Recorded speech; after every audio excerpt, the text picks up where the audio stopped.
नहीं बोला बीस के साल घर ही कौन बोला है नहीं नहीं बोल रहे आप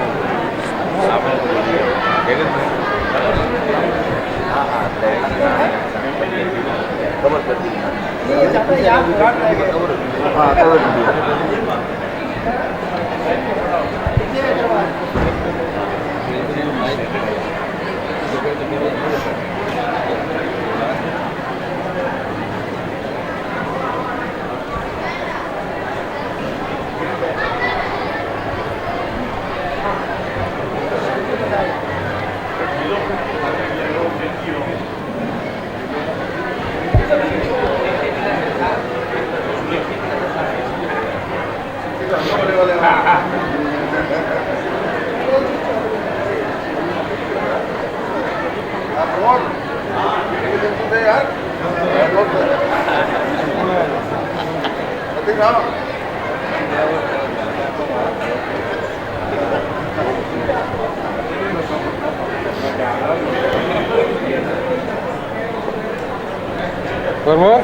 सही आदमी मिला तेरे को 1973 बैच और 1978 बैच ने हमारा इसी तरह साथ दिया था और हमारी हिम्मत बढ़ गई तो हमने इस साल 1972 और 1979 दोनों को एक साथ बुला लिया।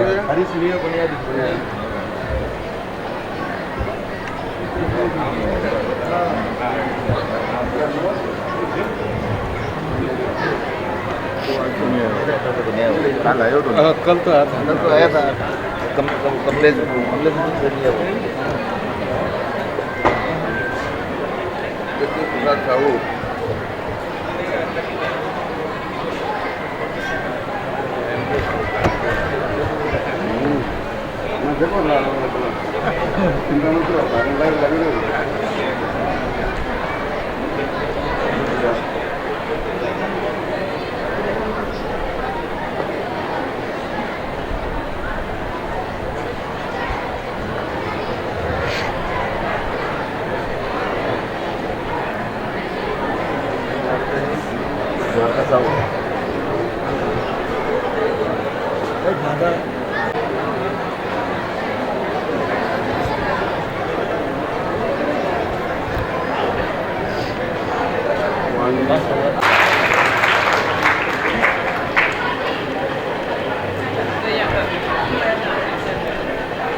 बदले कर दिया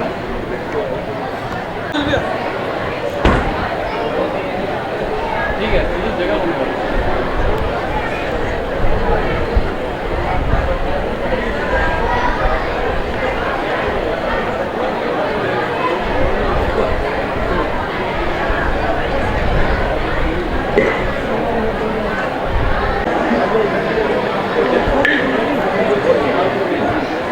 खड़ा रहो तो अच्छा। मैं सबसे पहले तो बड़ों को प्रणाम और कई पुरानी यादें वापस ताज़ा हो गई, उसके लिए मैं इनको बहुत बहुत धन्यवाद देता हूँ। इसके साथ ही मैं अपना वक्तव्य यहीं समापन करता हूँ। धन्यवाद। 1979 की तरफ से इन्होंने स्कूल के प्रति अपनी एक उदारता दिखाते हुए अपनी कुछ योग राशि प्रदान की है, उसके लिए बहुत बहुत धन्यवाद आप सभी का। Now without further ado, may I now take the privilege to request our guest of honor, Mrs. Bullu Gogoi Bhuiya ma'am, to please share her views and enlighten the gathering.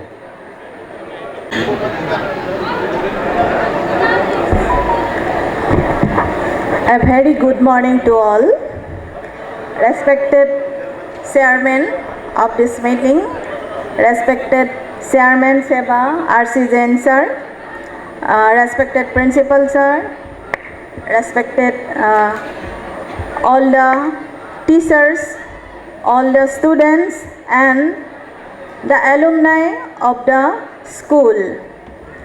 At the very outset, I would like to express my gratitude for having an opportunity to speak a few words on the 67th Foundation Day of this school. This is an excellent conglomeration of this school.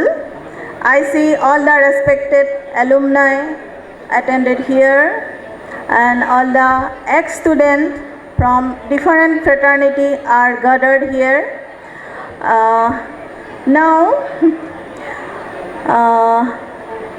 মই অসমীয়াতে কৈছোঁ, বহুত বেছি কথাখিনিও নকওঁ, কাৰণ আমি এতিয়া দেখিলোঁ, মই বহাৰ পিছতে দেখিছোঁ কেইবাটাও বেটছ আমাৰ যিসকল এলুমনাই বা যিসকল এইখন বিদ্যালয়ৰ পৰা পাছ আউট হৈ গৈছিলে, তেখেতলোকক সুন্দৰভাৱে আজি বিদ্যালয়খনে সম্বৰ্ধনা জনাইছে আৰু ভাল লাগিছে।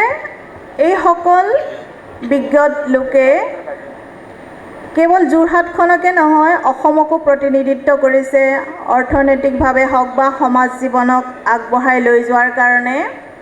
প্ৰতিজন লোককে মই শ্ৰদ্ধা জ্ঞাপন কৰিছোঁ আৰু প্ৰত্যেকজনে বিদ্যালয়খনৰ প্ৰতি থকা যি মৰম, বিদ্যালয়খনৰ প্ৰতি থকা যি শ্ৰদ্ধা আৰু এই বিদ্যালয়ত অধ্যয়নৰত অৱস্থাত তেওঁলোকে বিদ্যালয়ৰ সেইসকল নমস্য শিক্ষক বা শিক্ষয়িত্ৰীক আজি খুব সুন্দৰভাৱে তেওঁলোকে আজি মনত পেলাইছে, স্মৰণ কৰিছে। এই বিদ্যালয়ৰ পৰাই তেওঁলোকে শিক্ষালভী, জ্ঞানলভী আজি বিভিন্ন ক্ষেত্ৰত তেওঁলোক প্ৰতিষ্ঠিত হৈছে। আজি বিদ্যালয়খনৰ এই প্ৰতিষ্ঠা দিৱস উপলক্ষে যিসকল বিদ্যালয়খনৰ লগত জড়িত প্ৰাক্তন ছাত্ৰ ছাত্ৰী আৰু বৰ্তমানৰ ছাত্ৰ ছাত্ৰী, তেওঁলোকৰ উদ্দেশ্যে বিশেষকৈ মৰমৰ ছাত্ৰ ছাত্ৰীসকলৰ উদ্দেশ্যে দুটা কথা কম মাত্ৰ। আমি বৰ্তমান সময়ত যিটো বিদ্যালয়ৰ অৱস্থা বা যিটো এডুকেশ্যন আমি ছিষ্টেমত আছোঁ, এইটো হৈছে আমি 4.0 যুগত আছোঁ হৈ। আমি ডিজিটেল যুগত আমি আছোঁ বৰ্তমান সময়ত, কাৰণ ইতিমধ্যে আমাৰ যিটো 1.0 যিটো আছিলে আমাৰ গুৰুকুলীয়া শিক্ষা, সেইটো আমাৰ সমাপ্ত হৈ গ'ল। তাৰপিছত আহিছিলে যিটো আমাৰ আমাৰ ব্ৰিটিছৰ সময়ৰ যিটো 2.0 বা যিটো মেকলেন যিটো শিক্ষা ব্যৱস্থা আছিলে, সেইটো পাৰ হৈ আমি যিটো আমাৰ স্বাধীনতাৰ পিছৰ যিটো আমি শিক্ষা ব্যৱস্থাত আছিলোঁ, সেইটো ইতিমধ্যে সমাপ্ত হৈছে। বৰ্তমান আমি আহি 4.0 যিটো শিক্ষা ব্যৱস্থা, সেই শিক্ষা ব্যৱস্থাত আহি আমি উপনীত হৈছোঁহি। আৰু আটাইতকৈ ডাঙৰ কথা আৰু আটাইতকৈ ভাল লগা কথা যে ভাৰতবৰ্ষত এতিয়া এই 4.0 যিটো ডিজিটেল যুগৰ লগত খাপ খুৱাই ভাৰত চৰকাৰে যিটো নতুন education policy, new education policy 2020 যিটো ইন্ট্ৰডিউচ কৰিছে, এতিয়া আমাৰ ছাত্ৰ ছাত্ৰীসকলৰ সৰ্বাত্মক আমি তেওঁলোকৰ অগ্ৰসৰতাৰ কাৰণে আমি কাম কৰিব লাগিব। আৰু কোনো ছাত্ৰ ছাত্ৰী তেওঁ যিটো বিষয় ভাল পাব, সেইটো বিষয়ত তেওঁ আগবাঢ়ি যাব পাৰিব। গতিকে এই ব্যৱস্থাৰ দ্বাৰা আমি ছাত্ৰ ছাত্ৰীসকলক তেওঁলোকক আগবঢ়াই লৈ যাব লাগিব আৰু প্ৰত্যেকজন ছাত্ৰ ছাত্ৰী যাতে তেওঁলোকৰ যিটো কেপাচিটি বা যিটো তেওঁলোকৰ তেওঁলোকৰ যিটো আছে, তেওঁলোকৰ যিটো সম্ভাৱনা, সেই সম্ভাৱনাখিনি আমাৰ শিক্ষক শিক্ষয়িত্ৰীসকলে উলিয়াই তেওঁলোকক প্ৰতিষ্ঠিত কৰাব লাগিব। আৰু প্ৰত্যেকজন ছাত্ৰ ছাত্ৰীয়ে বৰ্তমান সময়ৰ যিটো ধামখুমীয়া যিটো দেখা গৈছে যে ছাত্ৰ ছাত্ৰীসকলে যদি উচ্চ শিখৰত নাপায়গৈ বা যদি কম পাৰ্চেণ্টেজ পায়, তেতিয়াহ'লে তেওঁলোক যথেষ্ট হতাশাত ভোগে।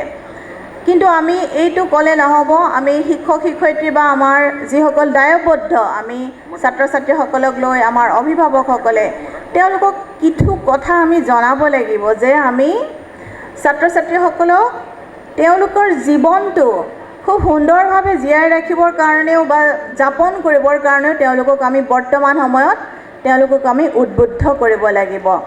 কেৱল মাৰ্কছৰ পিছতে দৌৰি থাকিলেই নহ'ব আৰু বৰ্তমান সময়ত জীৱন জীয়াই থাকিবৰ কাৰণেও আমি তেওঁলোকক মাৰ্গদৰ্শন কৰিব লাগিব। প্ৰত্যেকজন ছাত্ৰ ছাত্ৰীৰ যিহেতু এটা উজ্জ্বল ভৱিষ্যত আছে, গতিকে মই আশা কৰোঁ প্ৰত্যেকজন ছাত্ৰ ছাত্ৰীক তেওঁলোকৰ যিটো প্ৰতিভা বা তেওঁলোকৰ যিটো ভিতৰত থকা যিখিনি শক্তি, সেই শক্তিখিনি আমাৰ শিক্ষক শিক্ষয়িত্ৰীসকলে উলিয়াই আনি চিনাক্তকৰণ কৰি তেওঁলোকক আগবঢ়াই লৈ যাব।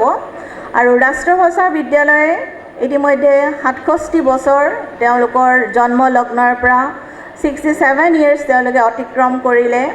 এইখিনি সময়ত যিসকল শিক্ষাগুৰু এই বিদ্যালয়খনৰ লগত জড়িত আছিলে, এই বিদ্যালয়খন স্থাপনৰ কাৰণে যিসকল সমাজহৈতেকী শিক্ষান্বেষী যিসকল লোক আছিলে, তেওঁলোকক মই আজি শ্ৰদ্ধাৰে স্মৰণ কৰিছোঁ। তেওঁলোকৰ কাৰণে আজি সকলো এনেধৰণে আহি একেলগ হ'ব পাৰিছে আৰু সমাজৰ কাৰণে তেওঁলোকে এটা চানেকি দিব পাৰিছে, সমাজত তেওঁলোকে নিজৰ নাম উজ্বলাই তুলিব পাৰিছে। গতিকে বিদ্যালয়খনৰ আৰু বহু উন্নতি আমি কামনা কৰিছোঁ। প্ৰত্যেকজন ছাত্ৰ ছাত্ৰী তেওঁলোক বহু দূৰলৈ যাওক, বহু ওপৰলৈ যাওক, সেইটো কামনা কৰিছোঁ। আৰু বিদ্যালয়খনৰ আজিৰ এই অনুষ্ঠানটোত মোক আমন্ত্ৰণ কৰি অনাৰ কাৰণে মই বিদ্যালয় পৰিয়ালক ধন্যবাদ জনাইছোঁ। আৰু এটা ভাল লাগিছে, আমাৰ চেয়াৰমেন ছাৰ RC জৈন ছাৰৰ লগত আমাৰ এটা খুব ভাল সম্পৰ্ক। আৰু আজি বিশেষ সূত্ৰে ছাৰক মই ভাল ধৰণে লগ পোৱা নাই। ভাল ধৰণে মই যেতিয়া গৈছোঁ ছাৰ ওলাই আহিলে, যোৱাকালি মোৰ অকণমান অসুবিধা থাকিলে ছাৰক লগ নাপালোঁ। গতিকে মোৰ এইটো এটা আটাইতকৈ মানে সৌভাগ্য যে ছাৰৰ লগত, জৈন ছাৰৰ লগত এনেধৰণে সভাত একেলগে বহি এখন সভা কৰা। গতিকে আমি এনেধৰণে ইতিমধ্যে আমি বহু মিটিং কৰিছোঁ, কিন্তু এতিয়াও ভাল লাগিছে যোৰহাটত মোৰ এখন নতুন মই জিলাত আহি অধিষ্ঠিত হৈছোঁহি। মই মানে as a inspector of school ইয়াত কাম কৰিবলৈ আহিছোঁ আৰু এই আপাহতে মই জৈন ছাৰকো আজি লগ পাইছোঁ। ছাৰৰ পৰা আমি যথেষ্টখিনি অনুপ্ৰেৰণা পাই আছোঁ আৰু ছাৰে যিখিনি কথা ক'ব আমাৰ ছাত্ৰ ছাত্ৰীসকল, আমাৰ শিক্ষক শিক্ষয়িত্ৰীসকল বা সকলোৱে যথেষ্ট প্ৰেৰণা পাব বুলি মই আশা কৰিছোঁ। আৰু সদৌ শেষত আপোনালোক সকলোলৈ মোৰ ধন্যবাদ আৰু কৃতজ্ঞতা জনাই মই মোৰ তেনেই চমু বক্তব্য সামৰণি মাৰিছোঁ। ধন্যবাদ। Surely consider all the points which were mentioned in our curriculum activities. On this occasion of 67th Foundation Day, a school magazine, Smarika Varsh 2024, has been published. So may I request the editor of the magazine and our school teacher, Sri Vishwanath Jha sir, to please come on the stage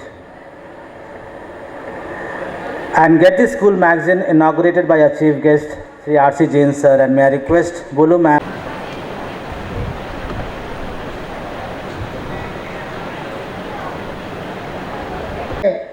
जो है वो किस medium से है या उनकी घर की बोली क्या है, और जो ऑडियंस मेरे सामने है उनकी तो ओबियसली ज़्यादातर लोगों की हिंदी है। तो छात्र छात्राओं की ज़्यादातर इन्होंने बताया कि हिंदी है, तो मैं भी हिंदी में ही बोलना थोड़ा पसंद कर रहा हूँ। राष्ट्रभाषा विद्यापीठ के 67वें इस जो जन्मदिन का आयोजन हुआ है, उसमें आज सभा में उपस्थित हैं करनानी साहब, एक सभापति के हिसाब से। इनके साथ मैंने बहुत काम किया है यहाँ पर। हमारे सचिव श्रीमान कलानी जी हैं और प्रधान अध्यापिका जी हैं। गेस्ट ऑफ ऑनर आपकी विद्यालय की परिदर्शक यहाँ की जोरहाट की मैम हैं, भूया मैम, और जॉइंट सेक्रेटरी है श्रीमान सूर्य प्रसाद जी गटानी है सामने मंच में बैठे हुए। सामने मेरे सामने बहुत वयोज्येष्ठ हैं सब, आप लोग सब इस एक ऐसे परिवार से हैं, सब जो सामने बैठे हुए हैं। उस परिवारों में ज़्यादातर लोगों की धारणा रहती है कि कैसे लिया जाए, कैसे लिया जाए। आप लोगों की धारणा है कि कैसे दिया जाए। आप देने वालों में से हैं, सामने जो बैठे हैं, तो आप सबको नमन। एक विद्यालय में आने से सबसे पहले उस विद्यालय के गुरुओं का नमन होना चाहिए। तो जैसे गुरु ब्रह्मा गुरु विष्णु गुरुदेव महेश्वरा, गुरु ही सब कुछ है। जैसे एक पंक्ति में कबीरदास ने बोला था कि मेरे सामने गुरु गोविंद दोनों खड़े, काके लागू पाए, बलिहारू गुरु आपकी गोविंद दियो बताए। तो जो प्रधान अध्यापिका जी है यहाँ पर, जो अध्यापक यहाँ पर हैं, उन सबको मेरा नमन। और आप लोगों की चेष्टा और प्रचेष्टा से ही ये विद्यालय इस तरह से आगे बढ़ा है और छात्रों ने इस साल 100% रिजल्ट दिया है। आप सबको नमन। यह कोशिश आप लोग जारी रखें। इस विद्यालय की प्रतिष्ठा जो हुए थे, मैंने कर्णानी जी पूछा था कि जब 67 साल पहले जो प्रतिष्ठा हुई थी उसमें से कुछ व्यक्ति अभी भी है क्या? तो इन्होंने कहा कि नहीं, सब स्वर्ग सिधार गए हैं, ज़्यादातर लोग नहीं हैं, मतलब मोस्टली नहीं हैं। लेकिन उनकी प्रचेष्टा, उनकी जो सोच थी उस टाइम की, उसको भी सबको नमन। और बाद में जितने यहाँ पर आए, इसकी प्रतिष्ठा में अपना योगदान दिया, इसको आगे बढ़ाया, उन सबको भी नमन। गई साल जब महादेव जी जालान की स्मृति में ये ऑडिटोरियम बना, तब अशोक जी मालपानी और आप लोग के सारे कार्यकर्ता मेरे को रिक्वेस्ट किया था कि मैं आऊँ आपके पास, लेकिन किसी कारण से उस बार आ नहीं पाया। और आज जब वापस अशोक जी मालपानी और उनका आग्रह आया कि मैं आऊँ, तो मैंने अपने आप को रोक नहीं पाया, सबसे ज़्यादा इस ऑडिटोरियम देखने के लिए। और बहुत ही खूबसूरत सभागृह बना है, ये सबके काम आएगा। विद्यालयों में जो अपने छात्र छात्र हैं, उनकी जो को करिकुलर एक्टिविटीज़ हैं, उनकी जो बाकी प्रतिभाएं हैं, उनको विकसित करने में ये सभागृह ज़रूर बहुत काम आएगा। और जैसे मेरे सचिव जी ने कल बताया कि इस सभागृह को उसी व्यक्ति को दिया जाता है यूज़ करने के लिए जो छात्रों को कुछ योगदान दे सके, तो ये बहुत बढ़िया चीज़ है, सभागृह का अच्छा उपयोग होगा। सेकेंडली, जो सबसे बड़ी बात, जैसे मैं शिक्षा विभाग में आपके यहाँ में 2014 तक था, उसके बाद से मैं आज तक 2014 से 2024 तक शिक्षा विभाग से साथ लगा हुआ हूँ। शिक्षा विभाग में मैंने देखा कि बहुत ज़्यादा परिवर्तन आ रहे हैं। उस परिवर्तन को समाज के हर व्यक्ति को, पेरेंट्स को, बच्चों को, अभिभावकों को और शिक्षा के जो अपने टीचर्स हैं, उनको समझना होगा। हम लोग अब तक, जब तक हमारी नई एजुकेशन पॉलिसी नहीं आई, नेशनल एजुकेशन पॉलिसी 2020 नहीं आई थी, तब तक ये धारणा थी कि जनरल एक धारणा थी कि विद्यालय में जो पढ़ते हैं क्लास 10 और 12 में, जिसको ज़्यादा मार्क मिलते हैं वो आगे एक्सेल करेगा। लेकिन ये धारणा 2020 की एनईपी ने बदल दी है। 2020 की एनईपी बोल रही है कि मार्क के साथ स्कूल एजुकेशन का कोई संबंध नहीं है, कोई भी संबंध नहीं है। केवल स्कूल एजुकेशन में नॉलेज बेस्ड एजुकेशन होना है। हर बच्चे का हर चीज़ का कंसेप्ट क्लियर होना है, नॉलेज बेस्ड एजुकेशन होनी है। इसलिए हम board of secondary education Assam हो चाहे सीबीएसई हो, सारा पैटर्न चेंज कर दिया है एजुकेशन सिस्टम का। अब नंबर पर कम ध्यान देना है, केवल कैसे हम हर चीज़ का, टोटल विषय का, प्रत्येक टॉपिक को कैसे बेसिक नॉलेज बच्चे तक दे पाएँ, क्यों ज़रूरी है। अब पहले हम लोग जब आप लोग पढ़े हैं, या 2022 तक जो बच्चे पास आउट हुए हैं, उनको अगर कॉलेज में एडमिशन मिलना है तो वो हाई स्कूल हायर सेकेंडरी के मार्क के बेसिस पर मिल रहा था। अब वो नहीं मिलता है। अब एंट्रेंस टेस्ट होती है हायर एजुकेशन के लिए। पहले एंट्रेंस टेस्ट होती थी केवल मैथमेटिक्स, इंजीनियरिंग, मेडिकल और प्रोफेशनल कोर्सेज के लिए, लेकिन अब एंट्रेंस टेस्ट, कोई भी हायर एजुकेशन में जाएंगे तो उसको एक एंट्रेंस टेस्ट देना होगा। इस मार्क का कोई वैल्यू नहीं है। अगर एंट्रेंस टेस्ट देनी है, सर्वभारतीय प्रतियोगिता में आना है, तो उस एंट्रेंस टेस्ट के लिए, योग्यता आने के लिए कंप्लीटली पूरा कंसेप्ट क्लियर होना पड़ेगा, क्योंकि उसमें क्या क्वेश्चन आएगा कोई नहीं जानता। मगिंग आपसे कोई काम नहीं चलेगा। इसलिए इस साल, गई साल में हमने अपने क्वेश्चन पैटर्न में काफ़ी चेंज किया।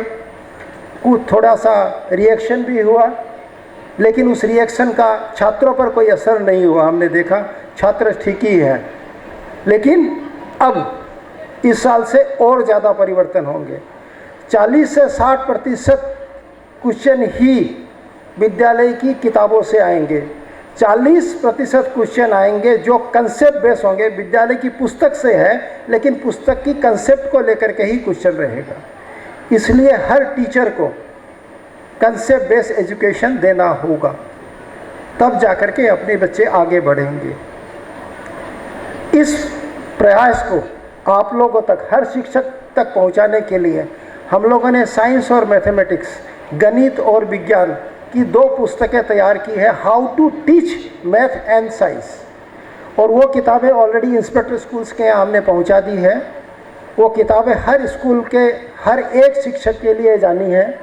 हर शिक्षक को उसको पढ़ना है, देखना है, जानना है और उसी बेसिस पर टॉपिक वाइज उसी तरह से पढ़ाना है, यदि उसका कंसेप्ट क्लियर हो। कंसेप्ट क्लियर, एक एक टॉपिक के एक एक चीज़ को 3 बार समझाने की कोशिश की गई है उस किताब में, कंसेप्ट को क्लियर करने के लिए। तो वो हर शिक्षक को जानना है और हर शिक्षक को उसको लेना है। उसके अलावा हम लोगों ने बेंगलोर के अजीम प्रेमजी यूनिवर्सिटी, जो CBSE और बाकी यूनिवर्सिटियों का भी क्वेश्चन पेपर प्रिपेयर करते हैं, उनके Assam board of secondary education का क्वेश्चन पेपर बनाने का दायित्व उनको दिया गया है। लास्ट ईयर उनसे हम लोगों ने कुछ क्वेश्चन पेपर बनवाए थे। इस ईयर भी सारे question paper Azim Premji university Bangalore बनाएगी और उसके लिए हम हर ज़िले से 4 व्यक्ति को बुला रहे हैं जो अजीम प्रेमजी यूनिवर्सिटी उनको समझाएगी कि क्वेश्चन का पैटर्न क्या होगा। उसके लिए 2 शिक्षकों की, हर डिस्ट्रिक्ट से हर सब्जेक्ट के 2 शिक्षकों का प्रशिक्षण कंप्लीट हो चुका है। बाकी 8 शिक्षकों का प्रति जिले से शिक्षण का प्रशिक्षण इस महीने की अगस्त महीने में होगा। हम ये चाहते हैं कि हमारे बच्चे जो board of secondary education Assam से पढ़ते हैं वो इतना ज़्यादा आगे बढ़ें कि वो भी CBSE हो चाहे ICSE हो उसके बराबर समकक्ष हो। और उसके लिए शिक्षकों की और पेरेंट्स की, मेनली पेरेंट्स की जो मनोवृत्ति है उसको ठीक से जानना है। अगर एक लड़का बहुत कुछ पढ़ करके मतलब एकदम मुगस्त उगस्त करके 100% मार्क ले आया या 90% मार्क ले आया, लेकिन जब वो एंट्रेंस एग्जामिनेशन में बैठता है और वहाँ वो कुछ भी नहीं रहता है, कुछ दूसरा ही रहता है और वो क्लियर नहीं कर पाता। लेकिन एक बच्चा जिसको 40 या 50% मार्क मिले हैं, लेकिन उसका अगर कंसेप्ट क्लियर है तो वो डेफिनेटली एंट्रेंस एग्जामिनेशन में क्लियरली पास करेगा। वो हमें देखना है। सेकंड, कोई भी रिक्रूटमेंट टेस्ट हो, किसी भी नौकरी के लिए कोई भी रिक्रूटमेंट टेस्ट हो, उस रिक्रूटमेंट टेस्ट के लिए एक टेस्ट देना ज़रूरी है, चाहे किसी भी सब्जेक्ट में चले जाए। रिक्रूटमेंट टेस्ट में क्या क्वेश्चन आएंगे? कॉन्सेप्ट बेस्ड क्वेश्चन आएंगे और कंसेप्ट क्लियर होने से ही वो अपना रिक्रूटमेंट टेस्ट पार कर पाएगा, नहीं तो नहीं कर पाएगा, मुगस से नहीं कर पाएगा। हम लोगों ने board of secondary education Assam ऐसा एक बोर्ड है इंडिया में, भारतवर्ष में, जो केवल मैट्रिक की एग्ज़ाम नहीं करता है। हम लोग अभी असम सरकार ने, जो आप माननीय मुख्यमंत्री से रोज़ सुन रहे हैं कि 1 लाख लोगों की नियुक्ति हुई है, उस 1 लाख लोगों की नियुक्ति की सारी एग्ज़ाम हम लोगों ने की थी। टोटल एग्ज़ाम हम लोगों ने की थी, फुल्ली ट्रांसपेरेंट, फुल्ली सिस्टम से, और हर व्यक्ति को मौका मिला। जो व्यक्ति अच्छा पढ़ रहा था, अच्छा नॉलेज था, उनको नौकरी मिली है, चाहे वो संभ्रांत परिवार से हो, चाहे वो गरीब परिवार से हो। वो इसलिए मिला क्योंकि ये सारा नॉलेज बेस था और नॉलेज बेस रहेगा।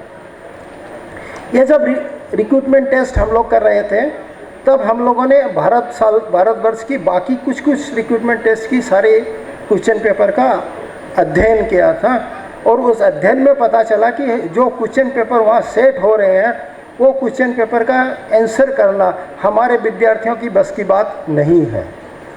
और इसीलिए अगर हम देखें कि स्टाफ सिलेक्शन कमीशन हो, रेलवे की नियुक्तियाँ हो या सर्व भारतीय कोई भी नियुक्तियाँ हो, आसाम के बच्चे उसमें ज़्यादा पारदर्शिता नहीं दिखा सकते, बिकॉज हमारी जो एजुकेशन सिस्टम है उसमें हम मुगस्ट कराते हैं, हम उनको कंसेप्ट क्लियर नहीं कराते हैं, और जब वो क्वेश्चन पेपर वहाँ पढ़ता है तो उसको कुछ समझ में नहीं आता। मेरा अनुरोध है, प्रधान अध्यापिका है या इंस्पेक्टर स्कूल्स है, ये जो संदेश है कि बेसिक एजुकेशन देना है, बेसिक नॉलेज देना है, नॉलेज बेस्ड एजुकेशन की तरफ जाना है, मार्क बेस्ड एजुकेशन की तरफ नहीं जाना है, प्योरली नॉलेज बेस्ड एजुकेशन। और नॉलेज बेस्ड एजुकेशन अगर होगी तो हम लोग आगे बढ़ेंगे, हम लोग आगे जाएंगे। इस विद्यालय का जो मीडियम की बात आ रही थी, तो जस्ट मैं बता दूं, हमारी जो बोर्ड है उसमें हर मीडियम का सुविधा है। एक विद्यालय अगर चाहे तो एक मीडियम नहीं, 2 नहीं, 3 नहीं, 4 नहीं, 5 नहीं, 6 मीडियम में पढ़ा सकता है। We have 6 medium. Board of secondary education Assam is the only board in India जहाँ 6 लैंग्वेज में पढ़ाई हो सकती है। इंग्लिश, एसामीज, बंगाली, बोरो, हिंदी और मणिपुरी मीडियम ऑफ इंस्ट्रक्शन है। हर मीडियम ऑफ इंस्ट्रक्शन की किताबें उपलब्ध है, हर मीडियम में। उस किताबों को लाइए। जो बच्चे जिसमें पारंगत है वो अगर इंग्लिश में कंफर्टेबल हो तो इंग्लिश पढ़ाइए, जो अगर हिंदी में कंफर्टेबल हो तो हिंदी पढ़ाइए, एसामीज में कंफर्टेबल होता है एसामीज पढ़ाइए। हमारी तरफ से कोई बाध्यबाधकता नहीं है, न आपको लिखना है न परमिशन लेना है। केवल क्लास 9 का रजिस्ट्रेशन जब होता है या 10 का जब एडमिट कार्ड होता है उसमें केवल उसकी माध्यम को दिखा देना है कि इसका ये माध्यम होगा और उस माध्यम से वो आगे बढ़े। बुली भाइयों ने आप लोग को कहा कि ये डिजिटल एजुकेशन सिस्टम में आना ज़रूरी है। Board of secondary education Assam इस साल से आर्टिफिशियल इंटेलिजेंस सब्जेक्ट भी इंट्रोड्यूस किया है। अगर आपके विद्यालय के छात्र छात्र आर्टिफिशियल इंटेलिजेंस का सब्जेक्ट लेना चाहते हैं तो वो ले सकते हैं। एग्जिस्टिंग टीचरों को पढ़ाना होगा, ये प्राइवेट स्कूल है, कोई कॉम्पिटेंट टीचर भी ला सकते हैं। थोड़ी सी एक लैब की प्रयोजनता रहेगी। अगर आपके विद्यालय से 3 छात्र, मिनिमम 3 छात्र अगर आर्टिफिशियल इंटेलिजेंस का सब्जेक्ट लेना चाहते हैं और कोई टीचर उसको पढ़ाना चाहते हैं, उस टीचर की ट्रेनिंग की व्यवस्था हम कर रहे हैं। उन्हें एक किट भी दिया जाएगा, उनको एक अलग से ट्रेनिंग मिलेगी और उस ट्रेनिंग से वो आर्टिफिशियल इंटेलिजेंस पढ़ा सकेगा। कंप्यूटर एजुकेशन में 3 सब्जेक्ट हमारे यहाँ, कंप्यूटर साइंस है, IT एंड रिटेल ट्रेड है और कंप्यूटर ई एजुकेशन है। 3 तरह के कंप्यूटर का सब्जेक्ट है। आप तीनों तरह के कंप्यूटर सब्जेक्ट का यहाँ कर सकते हैं। 40 तरह के इलेक्टिव सब्जेक्ट्स हैं बोर्ड ऑफ सेकेंडरी एजुकेशन में, जिससे आप स्किल डेवलपमेंट हर बच्चे का कर सकते हैं। अगर कोई बच्चे को कोई भी तरीका स्किल में जाना है तो उसमें से हमारे पास 40 सब्जेक्ट हैं, वो एक सब्जेक्ट इलेक्टिव के हिसाब से ले सकता है, प्रोवाइडेड दैट आपके टीचर उसको पढ़ाने के योग्यता हो। बुक्स की अब कोई समस्या नहीं है। हर सब्जेक्ट की, हर मीडियम की बुक्स हमारी वेबसाइट में उपलब्ध है, हमारी वेबसाइट में उपलब्ध है। अगर आप बाज़ार से नहीं खरीद सकते तो वेबसाइट से डाउनलोड करके किताब ले सकते हैं। हर सब्जेक्ट की हर मीडियम में बुक्स अवेलेबल है। इसलिए medium is a not a issue, कोई भी मीडियम पढ़ाएं। और एक, जैसे बता रहे थे कि एक लैंग्वेज सबको लेनी है, तो कोई भी मीडियम अगर वो लेता है तो वो अपना, अगर वो एसामीज मीडियम भी लेता है, वो चाहे इंग्लिश मीडियम भी लेता है, तो हिंदी एज ए MIL वो ले सकता है। और एक लैंग्वेज लेना ज़रूरी है, इसलिए एक हिंदी ले सकता है, कंपलसरी है। ये विद्यालय कर सकती है कि यहाँ अगर कोई दूसरी मीडियम से पढ़ता है तो उसको हिंदी में MIL लेना होगा, दैट कैन बी डन। लेकिन हम लोग का दायित्व केवल इवैल्यूएशन है। इवैल्यूएशन इन द सेंस हम ये देखते हैं कि एक छात्र क्लास 1 to 10 जो सरकारी स्कूलों में पढ़ा या प्राइवेट स्कूल में पढ़ा, 10वीं में जाके उसने क्या किया, उसका इवैल्यूएशन का दायित्व खाली हमारा है। हम उन्हें देखते हैं, बोर्ड की एग्ज़ाम का मतलब है इवैल्यूएट करते हैं बच्चे को कि वो बच्चा कैसा है।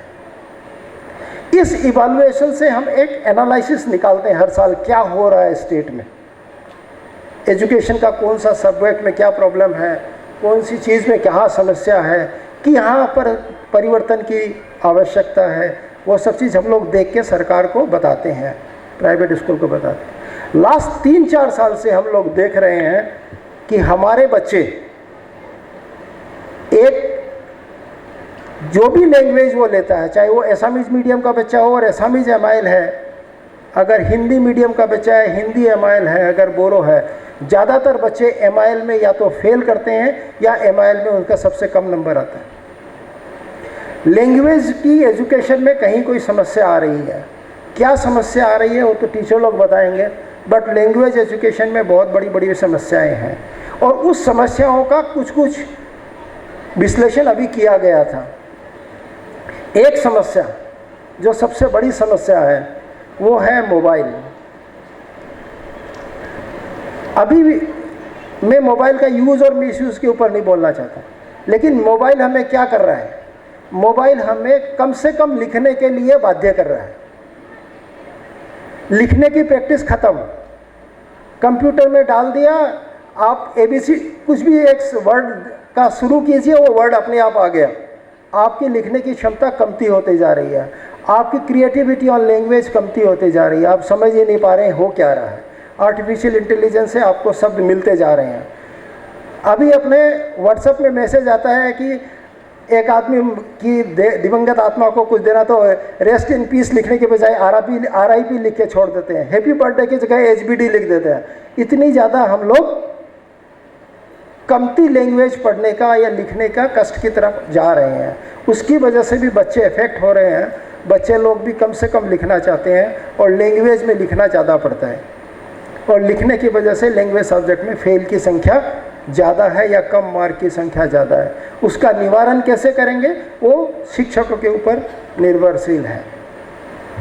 दूसरी सबसे बड़ी समस्या, मोबाइल में सोशल मीडिया है, टीवी में न्यूज़, अपने टीवी में कई तरह के टॉपिक्स आते हैं, नाटक आते हैं, कुछ भी आते हैं, और जब हम सिनेमा देखने जाते हैं तो वहाँ पर वो सिनेमा की लैंग्वेज, अपनी जो मोबाइल की लैंग्वेज, अपनी नाटक की लैंग्वेज इतनी भ्रष्ट हो गई है, इतनी खराब हो गई है कि वहाँ लैंग्वेज लिटरेचर रहा ही नहीं। और जब स्कूल में लिखना पड़ता है तो लिटरेचर चाहिए, जो हम बोल रहे हैं उसके साथ, किताब के साथ कोई संबंध नहीं रहा है। बोलने की लैंग्वेज अलग हो गई है। अभी मैं जो आपसे बात कर रहा हूँ तो मैं बीच बीच में हिंदी बोल रहा हूँ, लेकिन ज़्यादा इंग्लिश के शब्द आ रहे हैं। तो हम लोग की जो बोलने की जो भाषा है वो अलग हो गई है, लिखने की भाषा प्योरली अलग हो गई है। इसलिए बच्चे लोग बोलने की भाषा लेके जाते हैं और जब सामने प्रश्न आते हैं, पेपर आता है, तो वो लिख नहीं पाता क्योंकि उसको रिटन लैंग्वेज नहीं आती है, वो केवल बोलने की भाषा ही जानता है। यह सब चीज़ का निवारण बहुत ज़रूरी है। हमारी लैंग्वेज चाहे हिंदी हो, चाहे असमिया हो, चाहे बंगाली हो, चाहे बोरो हो, लैंग्वेज को संभालने के लिए, लैंग्वेज को आगे बढ़ाने के लिए, और समाज का अगर कोई उत्थान और पतन होगा तो लैंग्वेज के ज़रिए ही होगा। लैंग्वेज का ध्यान रखना बहुत ज़रूरी है, जो आप शिक्षक लोग कर सकते हैं। पेरेंट्स को भी इसके ऊपर ध्यान देना है। अब आए तीसरी बात पर कि हमें मोबाइल यूज़ को कैसे कम कर सकते हैं। हम मोबाइल नहीं देंगे बच्चों को, यह कहना बड़ा मुश्किल है, देना पड़ेगा। लेकिन पेरेंट्स को यह ध्यान रखना है कि मोबाइल का यूज़ वो कैसे करें, कौन से सब्जेक्ट में करें, कैसे करें, क्या देखें, उसके ऊपर कंट्रोल लाएं। अगर मोबाइल से बहुत कुछ सीख सकता है बच्चा, और वो जो चीज़ सीख सकता है उसके ऊपर ध्यान देना है। हमें सिलेक्ट करना है कि ये टॉपिक उसको ये देख सकता है, और ये देखने से उसकी नॉलेज बढ़ेगी, उसकी एजुकेशन भी आगे बढ़ेगी और वो गलत बात नहीं समझेगा। इसीलिए हम लोगों ने board of secondary education Assam is the only board in India, again हम एक स्पोकन इंग्लिश का ऐप चलाते हैं, आप लोग के स्कूल में भी है। स्पोकन इंग्लिश का ऐप चलाने का 2 उद्देश्य था। एक, बच्चों को सिखाना है कि इंग्लिश कैसे बोलेंगे, इंग्लिश में क्या क्या गलतियां होती है। दूसरी, उसमें हम लोगों ने कंपटीशन का सिस्टम लगा रखा है, किसको कितना स्कोर मिला। तो हम देख रहे हैं कि कई बच्चे दिन में 3 घंटा 4 घंटा केवल स्पोकन इंग्लिश में खेलता है। तो हम उससे बाकी चीज़ से हटा करके लाके स्पोकन इंग्लिश में ले आए, एजुकेशन में ले आए।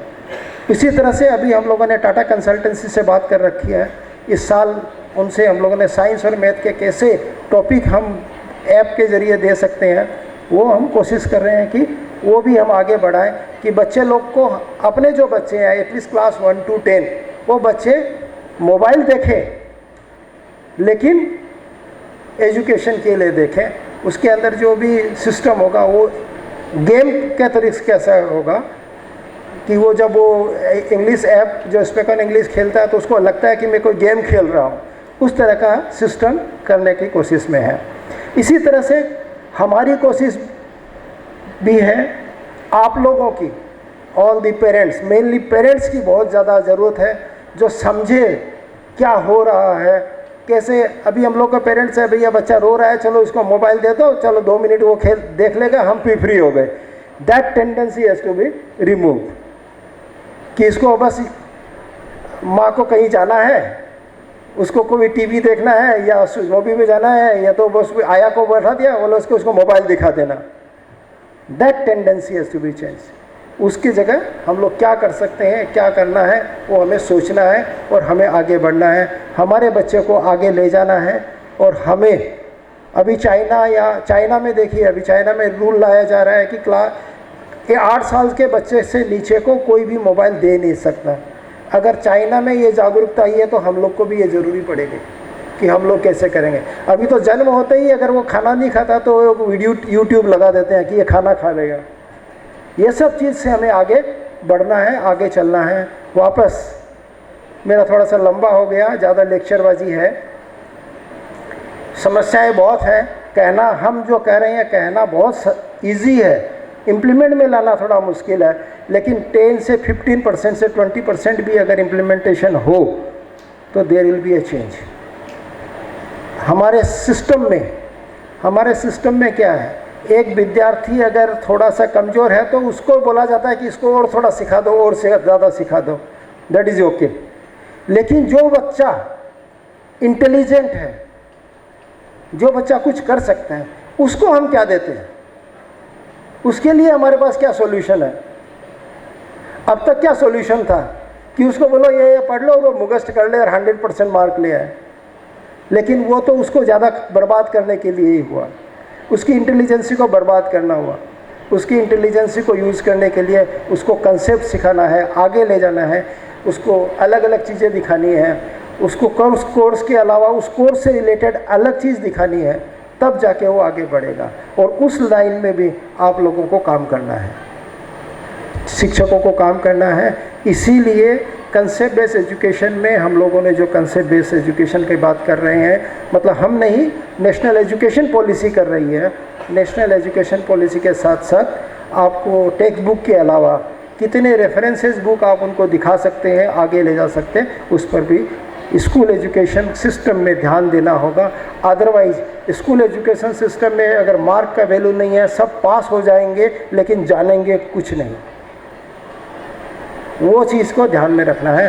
विद दिस वर्ड्स वापस उद्योक्ता लोगों को और मेनली अशोक जी को धन्यवाद देना चाहूँगा कि उनकी वजह से मैं आपके सामने हूँ।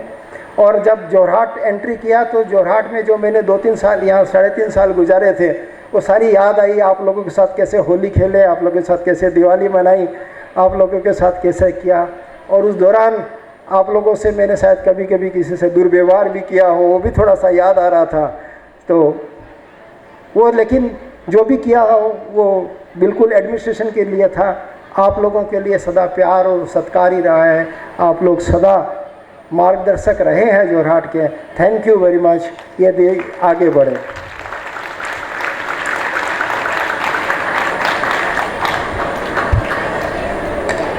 Thank you sir.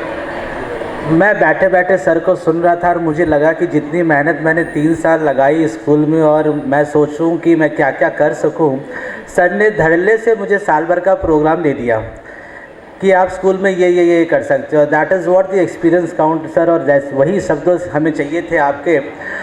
और आपकी सारी बातें मैंने कहीं ना अपने यहाँ पे नोट कर ली है और मैं कोशिश करूँगा। और हमारी टीचर्स टीम जो आज पूरी अवेलेबल है आपको सुनने के लिए, उन्होंने यकीनन आपसे ये सीख ले ली है कि उन्हें किस तरह से अब आगे बढ़ना है और अपने स्टूडेंट्स को आगे बढ़ाना है।